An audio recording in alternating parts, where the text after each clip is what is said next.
Hi,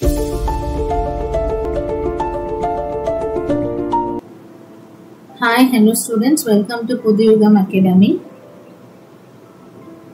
நம்ம TNPSC syllabus ஃபுல்லாவே வந்துட்டு Tamil Nadu school text book wise டாபிக்ஸா பார்த்துட்டு இருக்கோமா. ஸோ அந்த வகையில் இன்னைக்கு வந்துட்டு 10th ஸ்டாண்டர்ட் பாலிட்டி தான் பார்க்க போறோம். இந்தியாஸ் இன்டர்நேஷனல் ரிலேஷன்ஸ், இந்தியாவின் சர்வதேச உறவுகள் அப்படின்ற டாபிக் தான் பார்க்க போறோம். நீங்க இது வரைக்கும் நம்ம சேனலை சப்ஸ்கிரைப் பண்ணலன்னா சப்ஸ்கிரைப் பண்ணிக்கோங்கம்மா. கூடவே இந்த பெல் ஐக்கானும் ப்ரெஸ் பண்ணிக்கோங்க. அண்ட் பேட்சஸ் போயிட்டு இருக்கு கைஸ். நீங்க சேரணும்னு விருப்பப்பட்டீங்கன்னா டிஸ்கிரிப்ஷன்ல இருக்க நம்பருக்கு கால் பண்ணி டீடைல்ஸ் கேட்டு you can join in the courses. ஓகேமா, let's start the class.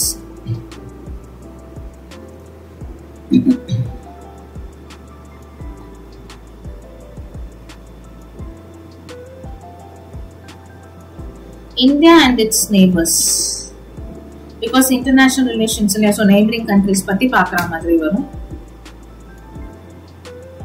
So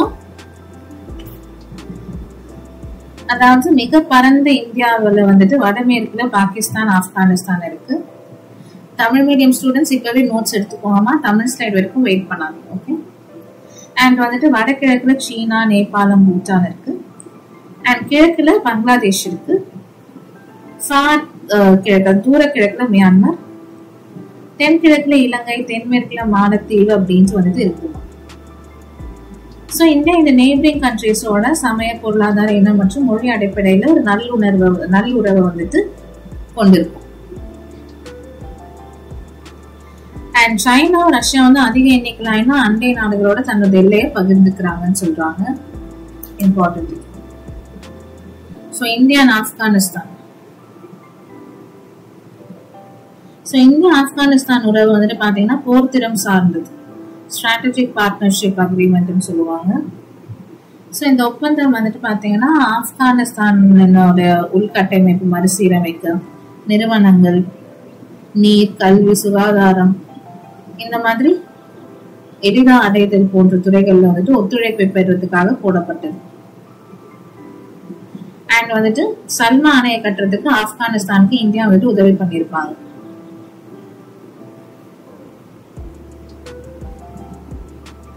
and India அப்புறம் அதாவது பாதுகாப்பு படையில வேலை செஞ்சு உயிரிழந்த வீரர்கள் குழந்தைகளுக்கு 500 பேருக்கு இந்தியா அண்ட் ஆப்கானிஸ்தான்ல இருக்க பள்ளி மற்றும் கல்லூரிகள்ல சேர்ந்து படிக்க உதவித்தொகையை இந்தியா அறிவிச்சிருக்காங்க.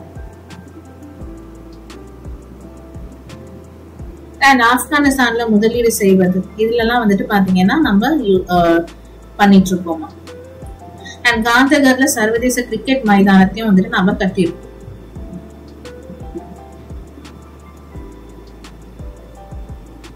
சோ இந்தியா வந்துட்டு இந்த மாதிரி ஆப்கானிஸ்தானோட வளர்ச்சிக்கு நிதி உதவி, கடன் உதவி எல்லாம் வந்துட்டு நம்ம கொடுத்துட்டு இருக்கோம். சோ சிந்துவெளி நாகரிக காலம்ல இருந்து இந்தியாவுக்கும் ஆப்கானிஸ்தானுக்கும் ஒரு ரிலேஷன் வந்துட்டு இருக்கு. கனிஷ்கருடைய ஆட்சியின் போது நிறைய இந்திய சமய பரப்பு குழுக்கள் சைனா, மத்திய ஆசியா, ஆப்கானிஸ்தான் போன்ற நாடுகள்ல அவங்களோட மதத்தை வந்துட்டு பரப்பியிருக்காங்க.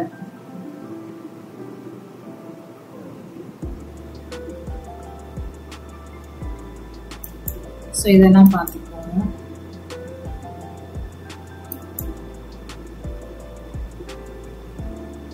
Next India and Bangladesh. So Bangladesh வந்துட்டு ஃபர்ஸ்ட் வந்துட்டு ஈஸ்ட் பாகிஸ்தானா இருந்தது, அப்புறம் பங்களாதேஷ். ஸோ கிட்டத்தட்ட 4096 கிலோமீட்டர்ஸ் பார்டர்ஸ் வந்து நம்ம பகிர்ந்துக்கிறோமா, சரிங்களா. அண்ட் கொல்கட்டால இருந்து பாத்தீங்கன்னா டாக்கா வழியா செல்வதற்கான சாலை, ஓகேங்களா. அண்ட் பூட்டான், இந்தியா, நேபாளம் மோட்டார் வாகன ஒப்பந்தம் அண்ட் கங்கை நீரை வந்துட்டு பகிர்ந்து கொள்றது. ஸோ அதுல 1977 வந்துட்டு கையெழுத்து போட்டிருக்கோம். அண்ட் இந்தியாவுக்கும் பங்களாதேஷ்க்கும் பொதுவா ஒரு 54 ரிவர்ஸ் இருக்குமா, ஓகேங்களா. ஸோ அது வந்துட்டு கூட்டு நதி ஆணையம் அப்படின்றது வந்து செயல்படுது. ஸோ இந்திய அரசாங்கம் பங்களாதேஷ்க்கு வந்துட்டு பாத்தீங்கன்னா நிறைய உதவி திட்டத்தின் கீழே கட்டடங்கள் கட்டுறது, மருத்துவங்கள், அப்புறம் ஆழ்குழாய் கிணறுகள் அமைக்கிறது, இந்த மாதிரி விஷயங்களுக்குலாம் வந்துட்டு ஹெல்ப் பண்ணிட்டு இருக்காங்க. அண்ட் டாக்கா பல்கலைக்கழகத்துல தாகூருக்கு வந்துட்டு பாத்தீங்கன்னா இருக்கை அமைக்கிறது. ஸோ இதெல்லாம் வந்துட்டு பங்களாதேஷ் பண்ணியிருக்காங்க. ஸோ அதான் இதுல சொல்லப்பட்டிருக்கும்.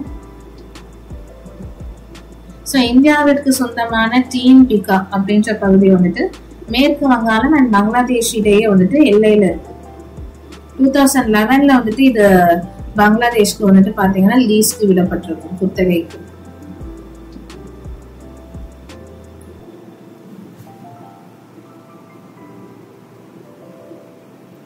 India and Bhutan.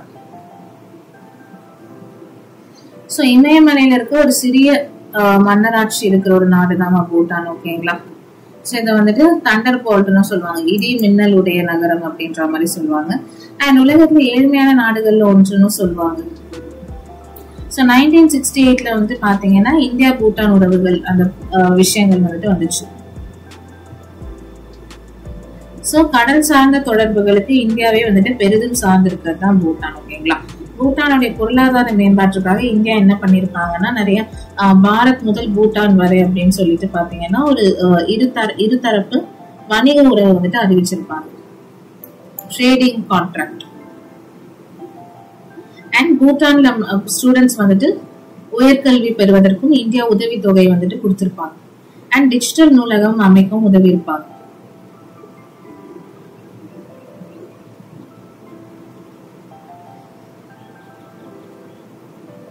அண்ட் பூட்டான்ல இருந்து வந்துட்டு பாத்தீங்கன்னா ஸ்காலர்ஷிப்ஸும் வந்துட்டு கொடுத்திருப்பாங்க.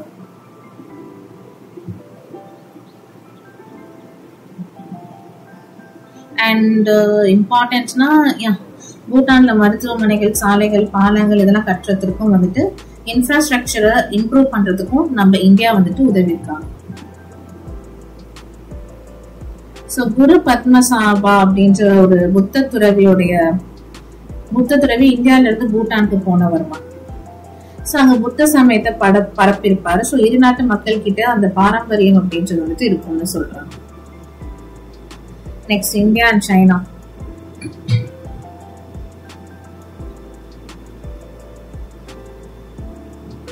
சோ உலகில வந்துட்டு பாத்தீங்கன்னா உற்பத்தி மண்டலங்கள்ல ஒன்னா இருக்கிறது சைனா. இந்தியா அதுக்கப்புறம் ஒரு மிக முக்கிய நாடா இருக்குமா. சோ இந்தியாவிலும் சைனாவும் வந்துட்டு பாத்தீங்கன்னா உலக வர்த்தக நிறுவனம், சர்வதேச காலநிலை மாற்றம், இந்த மாதிரி பேச்சுவார்த்தைகள், உலக வங்கி சீர்திருத்தங்கள், இந்த மாதிரி கருத்துக்களை வந்துட்டு சொல்லியிருப்பாங்க. ஷாங்காய் கார்பரேஷனோ ஷாங்காய் ஒத்துழைப்பு கூட்டமைப்புல வந்துட்டு இந்தியாவிற்கு பார்வையாளர் தகுதியும் கொடுத்திருக்காங்க. அதே மாதிரி சார்க் அமைப்புல பார்வையாளர் தகுதியை சீனாக்கு கொடுக்கப்பட்டிருக்கு.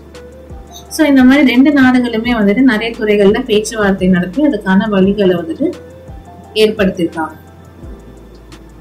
சைனாவும் கல்வி பரிமாற்றம் திட்டத்துல கையெழுத்து போட்டிருக்காங்க. இப்படி ரெண்டு நாடுகள்லயுமே வந்துட்டு அங்கீகரிக்கப்பட்ட கல்வி நிறுவனங்கள் உயர்கல்வி பயில தலா 25 மாணவர்களுக்கு கல்வி உதவித்தொகை வந்துட்டு வழங்கியிருப்பாங்க.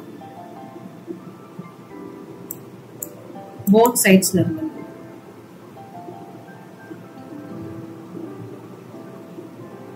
மக்மஹான் எல்லைக்கோடு இது வந்துட்டு இந்தியா, சீனா, பூட்டான் ஓகேங்களா கிழக்கு பகுதி, இந்த பகுதிகளுக்கு இடையே எல்லைக்கோடு தான். சரிங்களா. இது 1914 British India, Tibet and China நாடுகள்ல பிரதிநிதிகள் கூட்டத்துல தீர்மானிக்கப்பட்டிருக்கும். இதான் ஆர்தர் என்ட்ரி வந்துட்டு மக்மா இந்த கூட்டத்துல கலந்திருப்பார். Next India and Maldives. So Maldives வந்துட்டு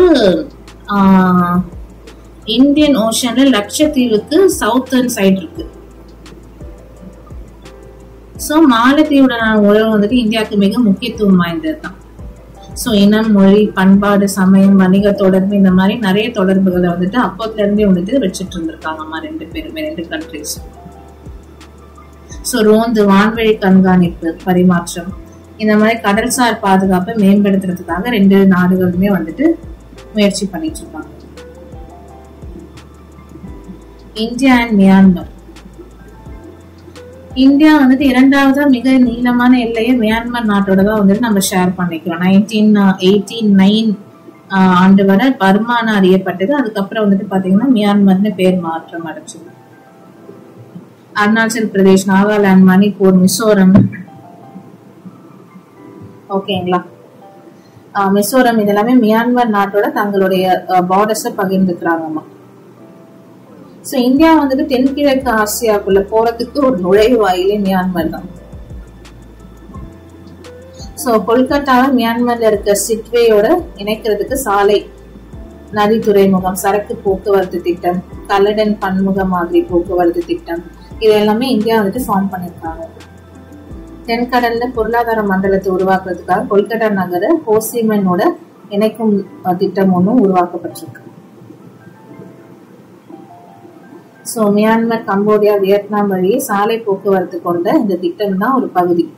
அதாவது கவுகாத்தியாவோட ஒரு பகுதி அந்த திட்டம்னு சொல்லுவாங்க. அண்ட் இயற்கை எரிவாயு இதுல எல்லாம் வந்துட்டு பாத்தீங்கன்னா முக்கிய பங்குதாரரா மியான்மர் இருக்கு. ஸோ கேட், ONGCயும் வந்துட்டு பாத்தீங்கன்னா மியான்மர்ல எரிசக்தி துறையில முதலீடுகள் செஞ்சிருக்காங்க. Next India and Nepal. So இந்தியாவுக்கும் சைனாவுக்கும் இடையான இயற்கை அமைந்த இடைப்பாடு தான் நாடு வந்துட்டு நேபாள். ஓகேங்களா? ஸோ நேபாளம் வந்துட்டு பாத்தீங்கன்னா நிலப்பகுதியால இருக்கிறது தான். ஸோ இந்தியாவில் இருக்க சிக்கிம், வெஸ்ட் பெங்கால், பீகார், யூபி, உத்தரகண்ட்லாம் வந்துட்டு நேபாளோட பார்டர்ஸ் ஷேர் பண்ணிக்கிறாங்க. ஸோ நாட்டுடைய எல்லை மாவட்டங்கள்ல வசிக்கும் மக்கள் வந்துட்டு பாத்தீங்கன்னா நேபாள மக்களுடைய ஒரு உரையாடலும் இருக்கும். அண்ட் அடிப்படை கட்டமைப்பு, நீர்ப்பாசனம், சுகாதாரம் இந்த மாதிரி திட்டங்கள்ல வந்துட்டு இந்தியா வந்து நேபாளுக்கு உதவி பண்ணிட்டு இருக்காங்கம்மா. இந்தியாவையும் காத்மண்டுவையும் இணைப்பதற்காக 204 கிலோமீட்டர்ஸ் நீளம் இருக்கிற மகேந்திர ராஜ்மார்க் அப்படின்ற இணைப்பை இந்தியா கட்டியிருக்காங்க.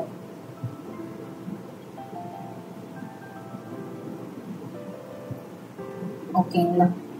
எந்தெந்த ஸ்டேட்ஸ் பார்த்துக்கணும்.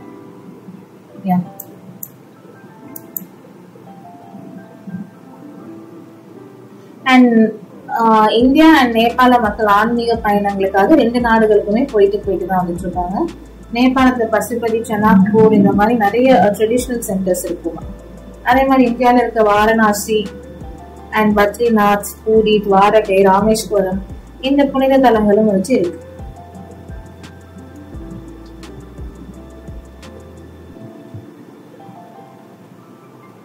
இது போதும்.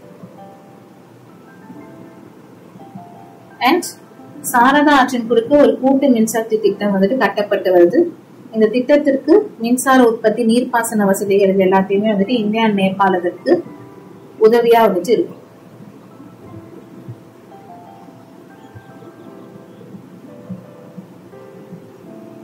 Next India and Pakistan. So 1947க்கு அப்புறம் நிறைய விவகாரங்கள்ல இரு நாடுகளுக்கும் வேறுபாடுகள் தாமா இருக்கு. சரிங்களா? ஸோ பாகிஸ்தான் கிட்ட இருக்க ரிலேஷன்ஷிப்ல தீவிரவாதம் ரொம்ப இருக்கிறதால அது வந்துட்டு இந்தியாவால ஒரு நல்ல ரிலேஷன்ஷிப் வந்துட்டு அவங்க கூட மெயின்டைன் பண்ணவே முடிஞ்சிருக்காது because of the terrorist. So நிறைய வார்ஸ் வந்திருக்கும், நிறைய உயிர்கள் வந்துட்டு பலியாயிருக்கும். கட்டுப்பாட்டு கோடு 1949ல வந்துட்டு தீர்மானிக்கப்பட்ட போர் நிறுத்த கோடு 1972 ஆண்டுக்கு பின்னர் வந்துட்டு அது எல்லை கட்டுப்பாட்டு கோடா அழைக்கப்பட்டது. ஸோ 1972 சிம்லா ஒப்பந்தத்திற்கு கீழே இந்தியாவும் பாகிஸ்தானுக்கும் இடையே ஏற்றுக்கொள்ளப்பட்ட எல்லை அது. இந்த கோடு பிரிவினை செய்யப்பட்ட போது ராட்கிளிஃப் லைன்னு சொன்னாங்க. ஓகேங்களா? அப்போ ஸோ இப்போ இதை வந்து கட்டுப்பாட்டு கோடுன்னு சொல்றாங்க, லைன் ஆஃப் கண்ட்ரோல்.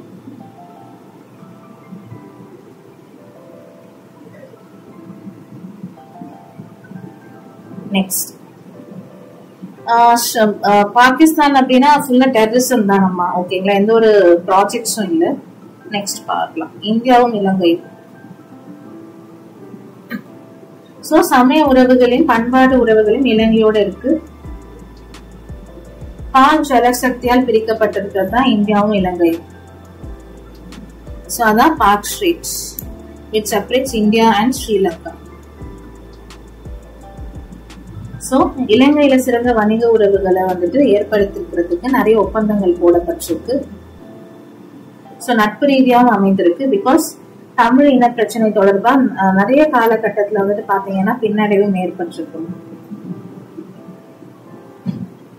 அண்ட் இலங்கையில முதலீடு செய்த நாடுகள்ல இந்தியா முன்னணியில இருக்கு. பெட்ரோலியம், இந்த சில்லறை வணிகம், தகவல் தொழில்நுட்பம், ரியல் எஸ்டேட், சுற்றுலா இந்த மாதிரி பல்வேறு துறைகள்ல இந்தியா முதலீடு செஞ்சுட்டு வருது. அண்ட் பிராண்டிக்ஸ் விசாகப்பட்டினத்திற்கு ஆடை நகரம், ஹோல்டிங்ஸ் ஜான் கீல்ஸ் இந்த மாதிரி போன்றவற்றிலும் இந்தியா முதலீடு செஞ்சிருக்கு. தகுதியுள்ள இலங்கை மாணவர்களுக்கு கல்வி உதவித்தொகையும் ஒவ்வொரு இயரும் கொடுத்துட்டு இருக்காங்க இந்தியா. அண்ட் இந்தியாவுடைய நாலந்தா பல்கலைக்கழக திட்டத்துல இலங்கையும் வந்துட்டு பாத்தீங்கன்னா ஒரு பங்குதாரர். சோ அசோகர் வந்துட்டு பாத்தீங்கன்னா புத்த மதத்தை பரப்புறதுக்காக அவருடைய மகன் மகிந்தாவையும் மகள் சங்கமித்ராவையும் வந்துட்டு இலங்கைக்கு அனுப்பியிருப்பார். அப்ப சோழ அரசரான முதலாம் ராஜராஜன் முதலாம் ராஜேந்திர சோழன் ஆகியோர் வந்துட்டு இலங்கையில வடப்பகுதியை வந்துட்டு கைப்பற்றி இருப்பாங்க. சோ ஜஸ்ட் அங்க நடந்த ஒரு இன்சிடென்ட சொல்லியிருப்பாங்க. நெக்ஸ்ட், வளர்ச்சி அடைந்த நாடுகளுடையான இந்தியாவின் உறவு.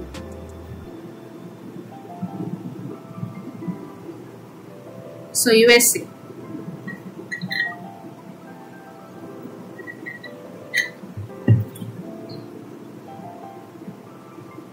அமெரிக்காவும் இந்தியாவும் வந்துட்டு பாத்தீங்கன்னா நிறைய ராணுவ கூட்டமைப்பு, தகவல் தொடர்பு, பாதுகாப்பு ஒப்பந்தம் இந்த மாதிரி நிறைய ஒப்பந்தங்கள்ல சைன் பண்ணிருக்காங்க.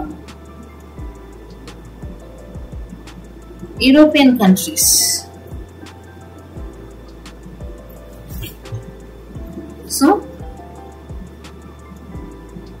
விண்வெளி ஏவுதளங்கள்ல இந்தியாவுடைய இஸ்ரோ அமைப்பு பயன்படுத்தப்பட்டு வருது. பிரான்ஸ் நாடுல வந்துட்டு இந்தியாவில இருக்கிற அந்த சண்டிகர், நாக்பூர், பாண்டிச்சேரி இந்த நகரங்கள்ல திறன்மிகு நகரங்கள் மேம்படுத்த இந்தியாவோட கூட்டாக பிரான்ஸும் வந்துட்டு ஒத்துழைக்கிறாங்க.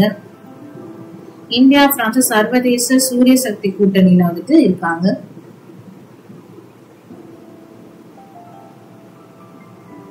Next, Australia.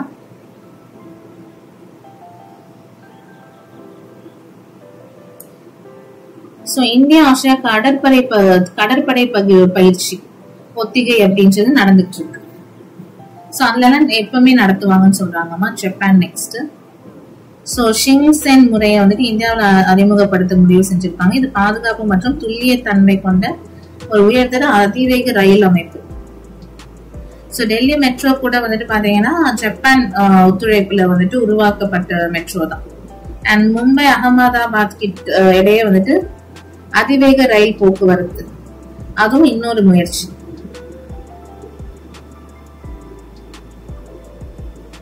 அண்ட் ஜப்பான் யூனிவர்சிட்டியில படிக்கிறதுக்கு 20 சீட்ஸ் ஒதுக்குறாங்க இந்தியன்ஸ்க்கு. Make in India, skill India திட்டத்திலும் ஜப்பான் உற்பத்தி திறன்களை பதிவு செய்யறாங்க. 30,000 இந்திய மக்களுக்கு பயிற்சி வழங்கவும் ஜப்பான் வந்துட்டு இந்தியா கூட உற்பத்தி நிறுவனம் Japan India institute of manufacturing வந்துட்டு அறிவிச்சிருக்கு.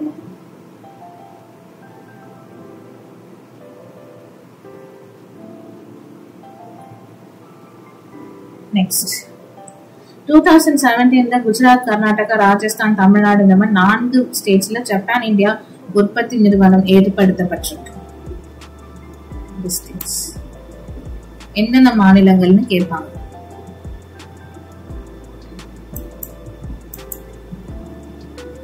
India and west Asia. மேற்கு ஆசியா அப்படின்றது எகிப்து, அப்புறம் துருக்கி, ஈரான் இந்த நாடுகள்.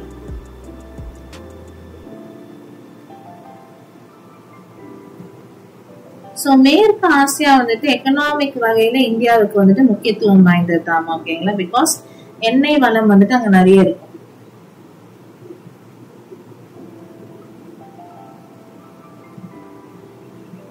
அண்ட் சபகர் ஒப்பந்தம் அப்படின்றது முக்கூட்டு ஒப்பந்தம்னு சொல்லுவாங்க. ஆப்கான், ஈரான் இந்த நாடுகளுக்கு இடையே வந்துட்டு ஏற்படுத்தப்பட்டிருக்கும். அதாவது வழித்தடங்கள் அமைக்கிறது. பாகிஸ்தானை தவிர்த்து ஆப்கானிஸ்தான் அப்புறம் ஆசியா இந்த சந்தைகளுக்கு எல்லாம் இந்தியா வந்துட்டு ஒரு நுழைவாயிலா வந்துட்டு கன்சிடர் பண்ணப்படுது. உலகிலேயே மிக பழமையான கடல் வர்த்தக பாதையில் ஒன்று வந்துட்டு சுமேரியாவில இருந்து பக்ரைன் வழியா செல்ற மெலுக்கா அப்படின்னு அழைக்கப்பட்ட சிந்துவெளி அமைப்பு தான். அப்பவே இந்த சிவிலைசேஷன் பத்தி சொல்லப்பட்டிருக்கு. இந்தியா மற்றும் சர்வதேச அமைப்புகள். ஐநா சபையில் அணிசேரா இயக்கம், சார்க், G20, காமன்வெல்த் இதுலலாம் வந்துட்டு இந்தியா வந்துட்டு உறுப்பினரா இருக்காங்க. ஸோ இதுலலாம் உறுப்பினரா இருக்காங்கன்னு பார்த்துக்கோங்க. That's enough. நெக்ஸ்ட் பிரிக்ஸ் கண்டிப்பா என்னென்ன நாடுன்னு கேட்பாங்க. Brazil, Russia, India, China and south Africa. So சர்வதேச அளவில் வளர்ந்து வரும் பொருளாதாரம் அரசியல் சக்திகள் கொண்ட நாடு.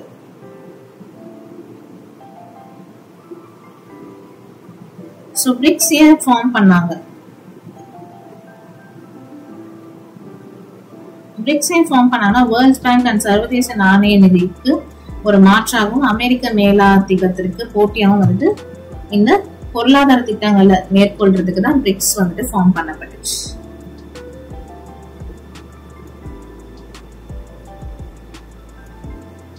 உலகளாவிய குழுக்களுடைய பெயர், உறுப்பினர் நாடுகள், குறிக்கோள் என்னன்னு பார்த்தோம்.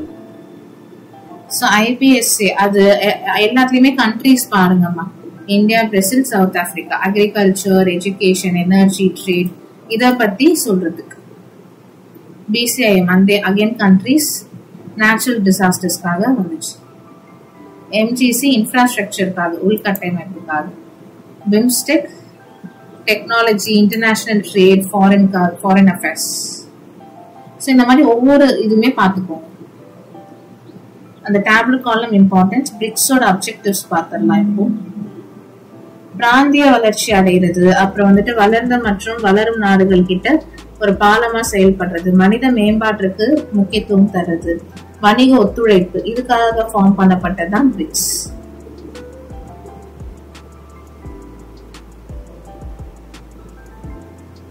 பிரிக்ஸ் அப்படின்ற சொல் வந்துட்டு ஜிம் ஓனில் அப்படின்ற பிரிட்டிஷ் பொருளாதார நிபுணரால உருவாக்கப்பட்டதுதான். ஸோ 2050 வாக்குல வந்துட்டு பாத்தீங்கன்னா 6 தொழில்மயமாக்கப்பட்ட நாடுகளை விட டாலர் மதிப்புல பெரிய நாடா வந்துட்டு உருவாகும்னு சொல்லியிருக்காங்க.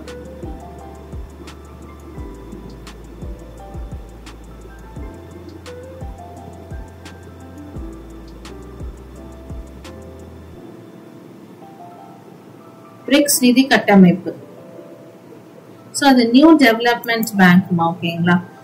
அந்த புதிய மேம்பாட்டு வங்கி அப்படின்றது பலதுறை வளர்ச்சி வங்கின்னு சொல்லுவாங்க. அடிப்படை கட்டமைப்பு திட்டங்களுக்கும் கடன்கள் வந்துட்டு கொடுப்பாங்க. தேசிய அளவுல இருக்கிற திட்டங்களுக்கும் வந்துட்டு சமூக சூழல் அதுக்கும் வந்துட்டு கடன்கள் வந்துட்டு கொடுப்பாங்க. அவசர கால நிதி ஒதுக்கீடு வந்துட்டு பாத்தீங்கன்னா உலக அளவுல பண நெருக்கடி வரும் பொழுது அதை பாதுகாத்துட்டு அடிப்படை திட்டம் தான் வந்துட்டு இருக்கு. பிரிக்ஸ் பணம் செலுத்தும் முறை. 2015 ஆண்டு நடைபெற்ற பிரிக்ஸ் மாநாட்டுல பிரிக்ஸ் நாடோட அமைச்சர்கள் பணம் செலுத்தும் முறை தொடர்பா பேசினாங்கம்மா. ஸோ அது வந்துட்டு வேர்ல்ட் பேங்க்ஸ் இடையான நிதி பரிமாற்ற அமைப்பு, ஸ்விஃப்ட்னு சொல்லுவாங்க. Society for world wide inter bank financial telecommunication system. So இந்த முறையை தான் சொல்லியிருக்காங்க. ஸ்விஃப்ட்டுக்கு கண்டிப்பா அப்ரிவேஷன் கேட்பாங்க. ஸோ உறுப்பு நாடுகள் கிட்ட ஒத்துழைப்பு அப்படின்றது வந்துட்டு பாத்தீங்கன்னா அதிகரிச்சிருக்கும். நெக்ஸ்ட் ஒபெக், பெட்ரோலியம் ஏற்றுமதி செய்யும் நாடுகளுடைய கூட்டமைப்பு தான். சரிங்களா? அதோட கண்டிப்பா அதோட அப்ரிவேஷன் கேட்பாங்க.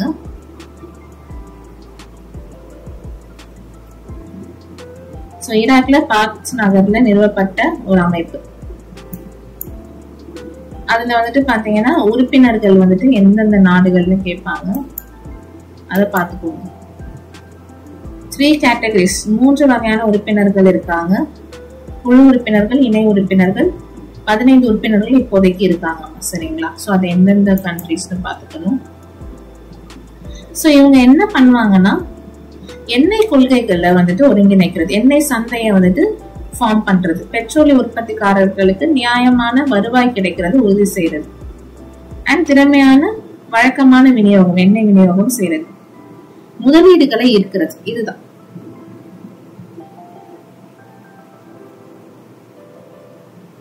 சோ இந்த மாதிரி வந்துட்டு பாத்தீங்கன்னா பெட்ரோலியம் ஏற்றுமதி செய்யற நாடுகளுக்கு வந்துட்டு பாத்தீங்கன்னா நிதி நிறுவனம் லோன்ஸ் கொடுக்கறது, இந்த மாதிரி விஷயங்கள்லாம் வந்துட்டு பண்றாங்க. 1969ல ஒரு சர்வதேச வடிவமைப்பு போட்டியின் மூலம் வந்துட்டு இந்த ஒபெக் சின்னம் வந்துட்டு டிசைன் பண்ணிருப்பாங்க. பிசினஸ் வபுடா, இது கேட்கலாமா? அந்த சிம்பிள் கேட்கலாம். ஸோ கச்சா எண்ணெய் அதிக அளவுல வந்துட்டு நுகர்வு செய்யும் நாடுகள்ல இந்தியாவும் ஒண்ணு. ஓகேங்களா. ஸோ பொருளாதார வளர்ச்சியில பெட்ரோலியம் ஏற்றுமதி வந்துட்டு கண்டிப்பா வேணும் அப்படின்றதால வந்துட்டு நாமளும் அதோட ஒரு பங்காதான் வந்துட்டு இருக்கும். ஸோ ஒபெக் நாடுகள்ல இருந்து பெட்ரோலியமை நாமளும் வந்துட்டு இறக்குமதி பண்ணிட்டு தான் இருக்கும்.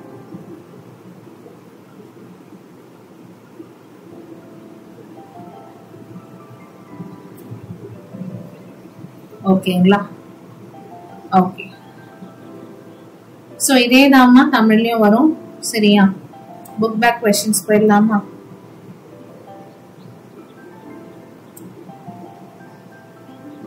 மெக்கன் லைன் அப்படின்ற பார்டர் வந்துட்டு இந்தியா அண்ட் சைனா நடுவில் இருக்குது. ஸோ இதுல எது வந்துட்டு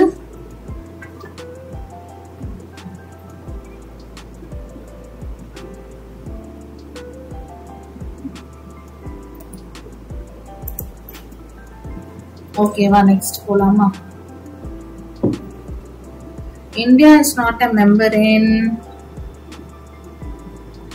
இதுல மெம்பர் இல்ல ஏசியன். ஸோ ஒபேக் அப்படின்றது வந்துட்டு oil exporting countries. Longest border வந்துட்டு பங்களாதேஷ் கூட தான் நம்ம ஷேர் பண்ணிக்கிறோம்.